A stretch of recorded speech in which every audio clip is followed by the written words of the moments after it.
what follows is a conversation I had with Yvette.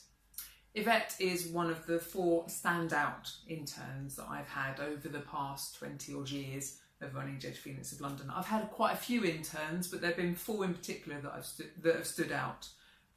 Mainly for the reason that they have just been themselves. They haven't tried to prove anything, they've just come here and explored themselves and developed, and they're all still quite good friends of mine as well. So if I was a parent, I'd want these 4 individuals to be my kids. These 4 being Yvette, who I'm just about to chat to, Andrea, who I've already interviewed and who already has their own Andrea story, Hamish, who I intend to interview soon, and Rosie, who I also intend to interview soon. So Yvette came to me because she was a fan of the brand and she wanted to get more into the practical side of fashion. She had no academic background when it came to fashion before she came and interned with me, which was quite unusual in that most of the interns that I've had have been fashion students. But Yvette broke the mould and she continues to break the mould, and here's her story. So we've had a few false starts where we've kind of started talking in front of the camera and then we've just stuttered and kind of bound to a halt. Yeah, brain farts. So we started making a little list of things that we're going to chat about. One of them is, how did you find out about Jed Phoenix of London? So originally I found out about Jed Phoenix of London in 2008 at Whitby Goth Weekend. I was just there away with my dad and my partner.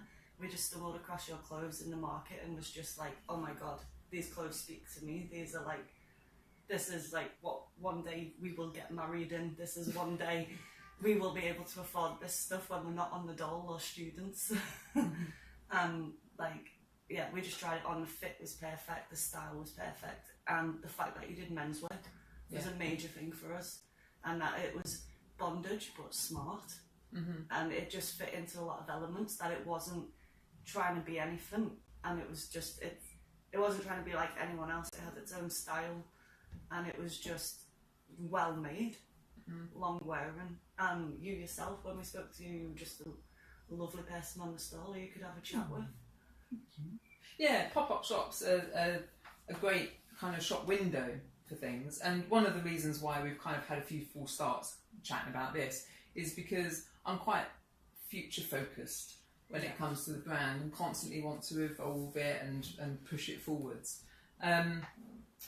which makes it hard because I forget about the stuff that we've done. Like, because you so you applied for an apprenticeship originally, didn't you? Because so after meeting us in 2008, you then started following us on Facebook. Yeah. And it was through a Facebook ad about an apprenticeship that you got in touch. Yeah. Tell me a bit more about that. So you'd advertised it on Facebook as an apprenticeship, and I'd just moved to London about a month before seeing that post, and my partner was like, hey, like, she's London based, do you want to get into fashion? That's not mainstream fashion, it's a brand that you're massively into, why don't you just apply for it? So I did, but then the government told me I was too old for an apprenticeship. So I contacted you individually and said, look, the government has said this, but I'd really like to work with you, or at least have a chat about it. Yeah. Can we arrange something? And then you said, how about doing an internship instead? Yeah, and that started out as you come in one day a week, fitting it around your other job, which was fit modelling in the mainstream fashion industry. Yeah. So you'd spend maybe a day with me doing stuff in the studio. Yeah. Yeah. Yeah, so I'd come in, you'd start teaching me how to do pattern cutting, how to just the different processes, seeing a garment made from scratch, from start to finish, and just seeing that whole process was really interesting. And yeah, I wanted to start learning that, but then realised that I wasn't too good at it. Well, you didn't have an academic fashion background at all, did you? You didn't, because some of the other interns that I have had, Hamish and Andrea and Rosie in particular, they've all gone to fashion school and they've learnt the whole fashion design thing, which probably involves quite a bit of sewing and pattern cutting and mood boards and all those things that you're supposed to do when you're a fashion designer. But you came at this internship with a completely different approach, which was being alternative, a love of fashion, a love of expression, and not much practical background. Yeah, really. absolutely none other than what I'd learned from garment technologists in the mainstream world, who obviously they've got a job from doing degrees for years, and that's where the interest of like knowing where that came from. That's where the interest came from. I want to learn that. And you really, the fact that you took me on with absolutely no practical experience just speaks volumes for yourself, that it's an internship, that it doesn't matter where you've come from and what your background is, it's about fitting in and being heard and giving other people opportunity. Yeah, I mean, it's when you're an internship provider,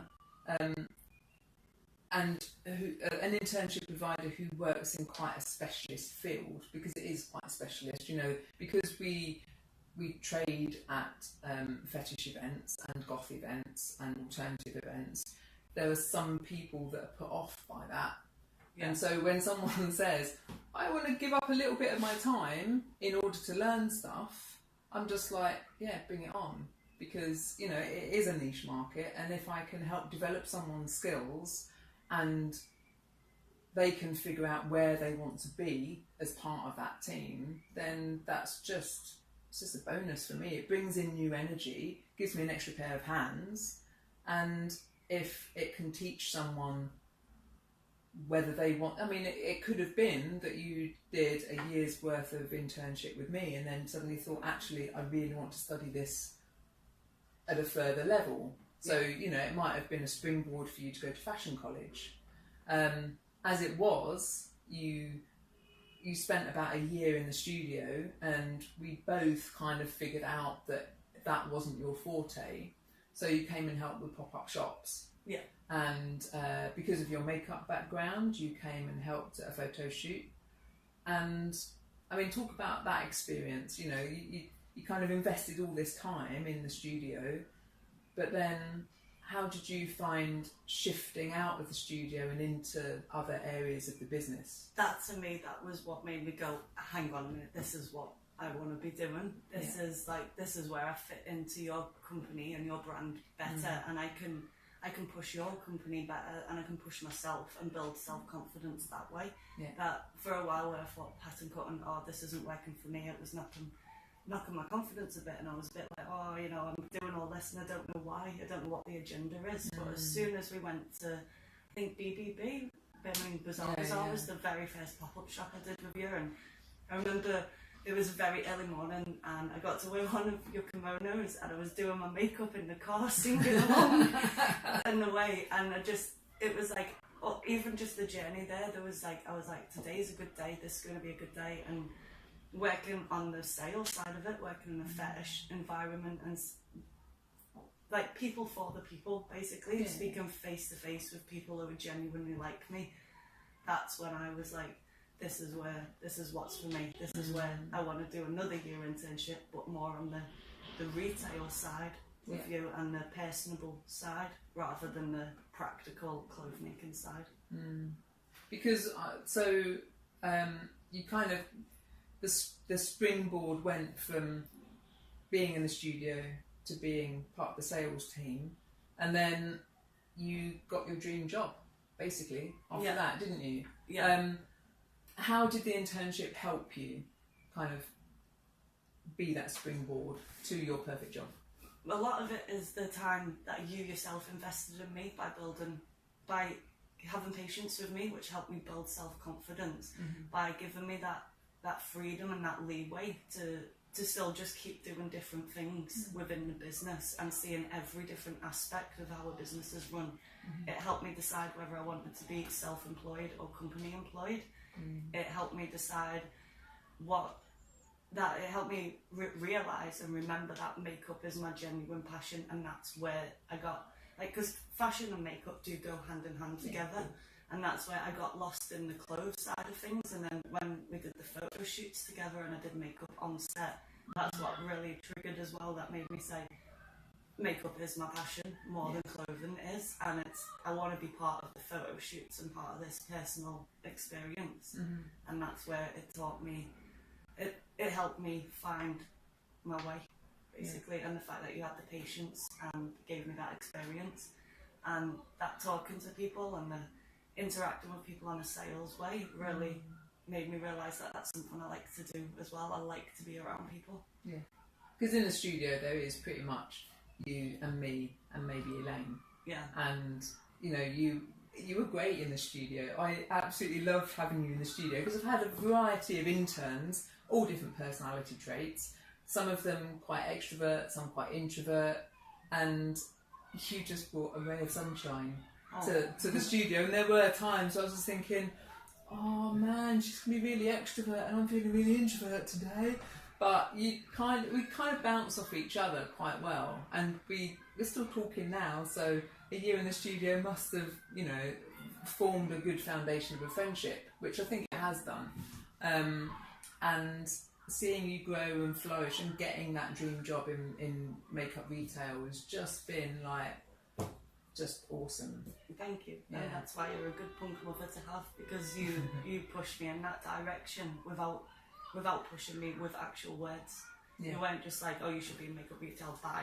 You were like, you gave me that chance to realise it on my own. Because it's for me, this is all about experimentation. Like, you try things, you just do it yourself, you try it, you figure out whether you like it or not, and it's just about experience, really. And when it comes to internships, they do have a little bit of a bad reputation for being slave labour, and you know, like, you do an internship, you're not going to get paid a good wage for it and all this kind of stuff.